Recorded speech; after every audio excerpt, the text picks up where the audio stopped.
Thanks. So you used to be with Goldman Sachs? I am a card-carrying member of that discredited class, yeah. What did you do there? I did a little bit of everything, but I was investment banker for most of it, advising big corporations. So did you go to prison, or did you just leave there? Or I got a clean getaway. I left did? about a dozen years ago, so I took the cure. Okay. So tell me what the book's about. The book is essentially about how you lead in uncertain times. Any of us who are tasked with that would say, what are 10 issues or 20 issues we got to face? We prioritize them and go after them. That's something we used to do as a country, and we don't do it anymore. Yeah. So explain to me about becoming China's bitch. The dilemma we have with China is we're in a codependency with them.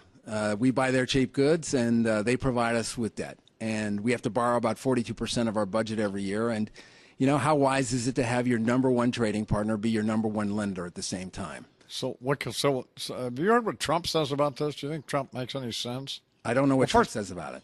Well, he said we should tell them that we're not going to put up with it anymore, the trade imbalance and all of that. Oh, I think it's high time that we had a real conversation. This has been a rigged game for a long time. They devalued their currency in 1994 by 50% in one day.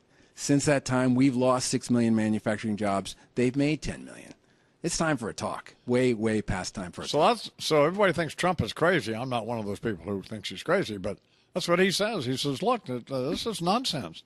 And what are they going to do if we tell them we're not going to put up with it anymore? Well, Nothing. here's the dilemma, okay? The dilemma is, great thing happened last year. General Motors made it back to number one. That was a great day for America. Forget Wall Street coming back. GM coming back, those employees should feel great. Yeah. They sold 9 million cars. That was a great day for them and a great day for our country. 2.5 million of those cars were sold to China. We're in a tango with China. They're going to be interlined with us for the rest of our lives. When the government bailed out Wall Street and the car companies, did you support both of those? I did. Listen, when we bailed out Wall Street... Tell me why about Wall Street. You know, look, there's a great big fire, the greatest fire I ever saw. I was only on Wall Street for 25 years, but it was the greatest fire I ever saw, and we had to put the fire out. Now, a lot of people come back afterwards and said, gee, you know, quite a bit of water damage, and they're right. Okay, Wall Street owes the world a collective apology, but at the time, there was no other option than TARP. How did Wall Street get in the mess it got in? Well, I think you have to divide it into two buckets. One is the people who are venal. You know, there are people who just are bad guys and they should be punished, and I think they will be. Who are some of them? Well, I'll leave that to the authorities to figure out. But the much bigger bucket. Why wouldn't you say who they are if you know? Well, I don't know. Oh, you don't. I know there are some who are. Don't have any names. No names to name. No names to name. Oh, okay. But I will say that the much bigger bucket... Why do I think you do know the names? You just don't want to tell me. Oh, I don't know. You're just not a trusting guy. No, I'm not. But the much bigger bucket is the dumb guys. Are you afraid to have you murdered or what? No, I think I got an immunity pass here. There's some rough guys on Wall Street. It's a rough place. But you know what? There are also a lot of dumb guys, and that's the bigger bucket. Yeah. And I think an awful lot of people who work down there were just plain stupid, myself included. Didn't realize the risk, didn't analyze what could go wrong.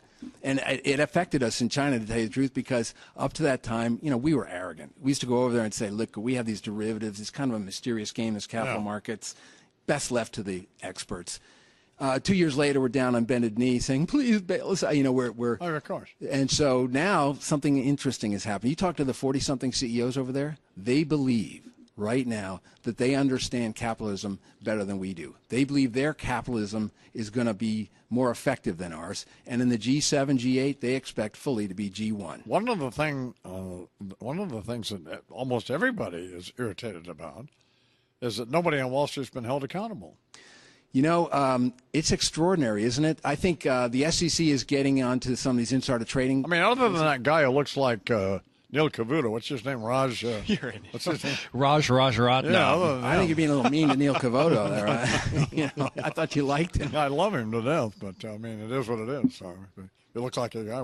In fact, when he was being led away in handcuffs, because we had just had Cavuto on, right? We did. Yeah, we put up the split screen. We were concerned, you know. We separated at birth. Yeah, we're talking with Peter Kieran. His new book's called "Becoming China's Bitch," and 9 more catastrophes that we should avoid. Anyway, back to nobody being held accountable. What were you going to say now?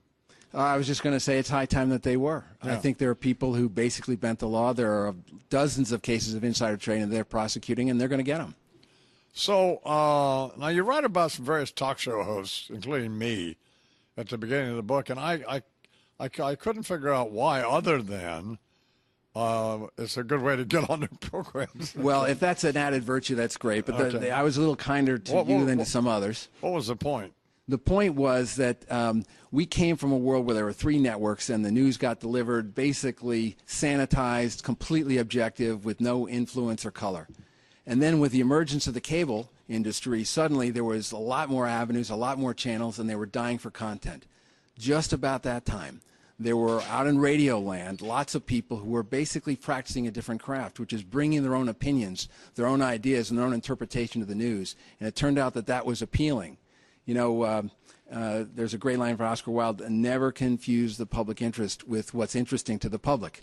And what was happening, a lot of these folks were getting lots of traction with the public. And that is essentially what fomented the news talk phenomenon that we're seeing today. So Becoming China's Bitch was written for average folks to read, or who? It is absolutely written for average folks. What I'm really asking for people to do is reframe their relationship with their government. They're basically, instead of letting the government tell you how it's going to be, we have 10 challenges. Let's focus them. Let's have Obama be the last president who's elected where we have no idea where they stand on China. We've had 20 Republican debates. All I know is about Newt's sex life and how much Mitt Romney wants to bet. I don't know anything about health care or a lot of the key issues we're facing because it's just not covered. So anybody out there you think would make a good president who's running, including the president? Oh, gosh, you know, I think the president's going to get a great tailwind because the economy's going to turn. You know, never bet against a $15 trillion economy, and we're starting to see signs of spring. And I think if Mitt is the nominee, and I presume he's going to be, he's going to have a tough fight. If there was a class on improv in college, Mitt would have gotten an F. He's the worst guy I've ever seen in open field running. So when you get off the script, I don't know how he's going to do. So you think the economy is going to continue to get better? I think it's slowly but surely going to get. You simply look everywhere and you see little signs of spring.